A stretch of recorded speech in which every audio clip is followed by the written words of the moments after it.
এক সাহাবী বলল, নবী আমার ছেলে মিষ্টি খায়, বেশি মিষ্টি খায়, এত মিষ্টি কিনে দেওয়ার টাকা আমার নাই, আপনি ছেলের নসিহত করেন।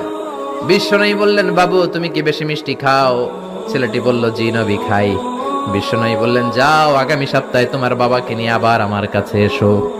বিশ্বনবী পরের সপ্তাহে ছেলেরে বললেন, ও ছেলে মিষ্টি বেশি খেও না, এত বেশি মিষ্টি খাওয়ার টাকা দেওয়ার টাকা তোমার বাবার নাই, কম কম খাবা, তাহলে তোমার বাবার উপর ihsan হবে। ছেলের বাবা বলল, নবী এই কথা তো গত সপ্তাহে বলতে পারতেন। বিশ্বনবী বললেন, কেমন করে বলি, কারণ আমি নবী তো মিষ্টি পছন্দ করি।